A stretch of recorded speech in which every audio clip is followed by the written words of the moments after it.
Hey! In today's video, we'll be covering how Tyson is one of the most indecisive boxers in history. The boxing sensation, Tyson Fury, is creating headlines yet again. He has announced that we may get to watch a potential fight between Tyson and Anthony Joshua. Let's have a look at the facts and figures and whether we should take this announcement seriously. First up, Tyson pumps fans up yet again. Ever since Tyson fought Deontay Wilder, Tyson has started talking about random fights against many potential suitors, but all those exchanges didn't really materialize into fights the fans could tune into. Every time Tyson took to Instagram or Twitter with a dig at someone or the other, fans buckled for the ride and already started speculating about the fights. At this point, fans have stopped taking Tyson's weirdly shot Instagram stories seriously. These stories usually involve a couple of curse words aimed at the other fighter. There are only official press conferences during the build-ups for fights, so the only thing fans can get any news out of is social networks. If you've ever seen the comment sections on some posts on Twitter, you would know that anyone can literally say anything they want. It doesn't matter if the things you're saying make sense or not. It's going out in the world and everyone can read it. Recently, Tyson Fury and Eddie Hearn both announced that negotiations are underway for a fight against Anthony Joshua in December. But the overall response of the fans was, "Oh, not this again," rather than, "Oh, let's go! Big fight incoming!" That was down to the many eventual bluffs Tyson had pulled off on his audience. A classic case of the boy who cried wolf. But then, did he mean to fool fans into creating hype? Showmanship is a big part of selling fights, and big names like Conor McGregor and Floyd "Money" Mayweather are known for their shenanigans, which are purely pulled to attract more viewers and followers for the fight. But the thing that separated those instances from the ones Tyson Fury has pulled off is that those fights actually went on to happen. Perhaps he thinks leading the fans into thinking it is just another one of the many bluffs and then surprising everyone by actually going through with the fight would create a better environment come fight night. But that can turn bad really quickly. Fans might stop taking him seriously. And if a big, scary-looking man like Mr. Fury loses the trait of striking fear into the hearts of fans and opponents by threatening them just once, his fight tactics could take quite a beating. Maybe he just has a very incompetent team that just can't manage to get what they want out of negotiations. Assuming negotiations were held for all the fights Tyson Fury said would happen. Perhaps the opponents didn't want to fight the heavy hitter. Now that we think about it, that is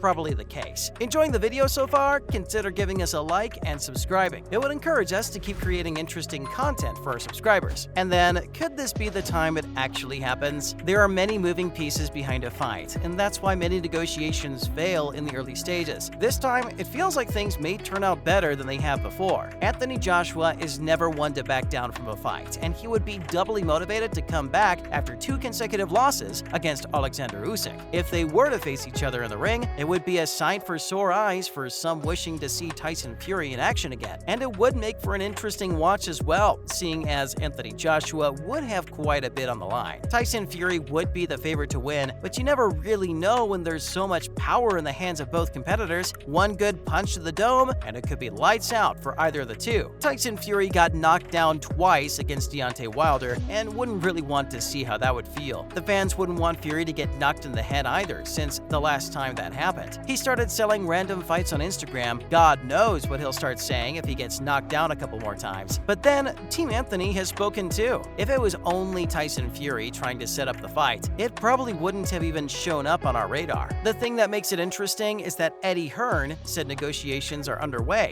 Eddie Hearn is one of Anthony Joshua's promoters, and the fact that he announced it confirms that negotiations are underway. He didn't let us get ahead of ourselves though. He said that the contract won't be signed today, but we should expect the fight to be done soon. That reminded the fans to wait before booking flights. Yes, these events often sell out within hours. Up next, what would it mean for Tyson Fury? If we are to believe all the failed negotiations, it would be a bit of a relief for Fury to finally be able to step into the ring again, but that wouldn't be on his mind when he is on his ring walk. He would obviously be fully focused on the task at hand, put Anthony to sleep. Finally, following through with one of the social network challenges would help his reputation more than anything. Fans have started laughing at all the tweets Tyson is making now, so he needs one of these instances to develop into an event so fans can start taking him more seriously again. If he wins, the next in line would be Alexander, but will contract negotiations go as planned? We will have to find out. And then, what would it mean for Anthony Joshua? Again, as of making this video, we don't know whether the fight will even happen, so the stakes aren't quite as high. But come fight night, Anthony would have to be a fool if he isn't a little bit scared for his safety. Having lost twice to Alexander, he would have to have the performance of his life if he is is to beat Tyson. If he can pull it off, though, he would first be richer than he was before he came there. Second, he would have put some respect to his name, having completed an unbelievable comeback against one of the best in the business. Maybe he can use the momentum he gets from this potential win to potentially win a potential third fight against Alexander. A mad sentence, we know, but these are mad times. Up next, the curse of the brothers. The curse of having negotiations fail at some point in the build-up seems to be spreading in the Fury family, as Tyson's younger brother, Tommy Fury, had to pull out of a fight against the American YouTuber Jake Paul. That ended with embarrassment for both of the Fury brothers, with the trash talk involved and even bets ranging up to millions of dollars having to get called off. When the other guy is a YouTuber with millions of teenage viewers, backing out of a fight can have you branded as a coward, even if the real reason was that Jake had crazy demands that could not be met. That's a major advantage of having a fan base. That is a trait few can flaunt. The likes of Conor McGregor and Andrew Tate can use their influence to put pressure on their opponents or people who disagree with them. In Mr. Tate's case, Tommy Fury is now one of the few people tipped to face KSI for his next fight. KSI is another big-shot YouTuber who holds the power to set his young fans on him, so he should probably only accept the fight if he is sure he will fight. Another evidence of Tyson being indecisive is his exchange with Jake Paul about how much they want to bet on the Jake Paul versus Tommy Fury fight. Tyson's initial bet was laughed at by Jake Paul, so he drastically increased the amount he was willing to bet. All that money did nothing but increase the pressure on Tommy to win. Up next, what would Tyson Fury versus Anthony Joshua look like? It would definitely be a momentous occasion. It's whenever Tyson Fury enters the ring, but let's go deeper into what it would look like. If the fight does happen, it would be on the 3rd of December this year. That would give both fighters around 8 weeks to prepare for the fight. As every time before, getting into shape would be a tough ride. Loads of hard work would go into preparing for a fight, and when you think about all the time and effort put in by these athletes and their teams, makes you feel for the fighter who loses. All that hard work for nothing. But then again, no one wants to see a tied boxing match. That's about all the time we have for today, so we'll stop there. We hope this fight will be realized just as much as you. For now, let's cross our fingers. Make sure to like, comment down below, and subscribe to our channel, and we'll catch you all once the fight is hopefully a done deal. See you later!